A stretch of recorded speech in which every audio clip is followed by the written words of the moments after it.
It's been a while since we saw the Beagle Boys, and let me tell you, this episode stars a little bit more of the big time Beagle, who we all know is still, well, not big time. In fact, Ma Beagle disowns him in this episode for all of his constant failing. But this episode is mostly focusing on Della and actually Webby, where Della almost becomes like a sister to her some way. Webby, having read all about Della's achievements in her diary, feels like she's not measuring up to Della at her age, so she tries to outdo Della at something. And she thinks that they should find the golden armory of Cornelius Coot, the founder of Duckburg, as well as a distant relative to the McDuck family. So, but even though the kids, yes, that includes Huey, Dewey, and Louie, do find a hidden secret. All they do find is spider eggs, including spiders on the face, and even eats spider eggs that comes out of their mouths. In the end, they don't really find anything there. Just surprisingly golden corn. As we all know, the statue of Cornelius Coot shows that he was a very big fan of corn. Another thing here is that Della actually tries to teach the launch pad how to fly when it's revealed that it's actually, here's a big for comedy. Louis once said that he believes that sorry, Launchpad is immortal because he has crushed her many times. And now I'm actually starting to believe that, because apparently the ship is falling apart so many times that Launchpad is actually fixing it with gum, and even have a superpowered Super Saiyan hamster running things when he's on automatic power. He doesn't even know what is what. All he does know is he knows about feeling. He doesn't think, he feels. And someone who's Della, well,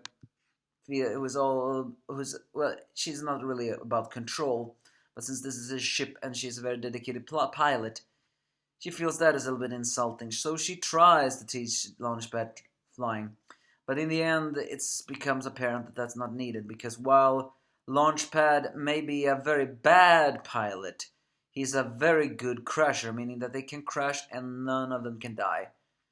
And Ma Beagle tries to find the golden corn before everyone else, but they get attacked by the spiders. In the disbelief, though, when Webby sees all this, she confirms to Della what she wanted to do, and Della talks her out of the thing, saying that she shouldn't overheap anyone else, and that Cornelius Coot maybe who he was. But in the end, the episode reveals that the golden corn that they found actually was Cornelius Coot's treasure, because the story of this episode is that he actually managed to repel the ancient ancestors of the Beagles by firing thousands of cannons. And that is exactly what happened. In a way, what the Beagles fought. They didn't see the cannon. All they heard was cannon busting, so they escaped. But what it really was corn. All the corn that Cornelius gathered and then used flaming heat. He created an assimilation of sound that sounded like cannon fire, therefore scaring away the Beagles at all. Scaring them away completely.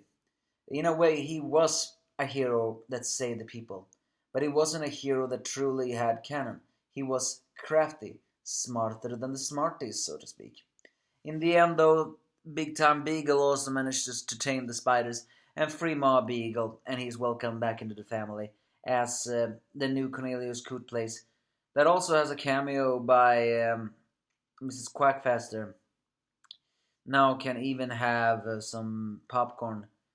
They also serve buttermilk, but that is only the Big Time and Launchpad likes.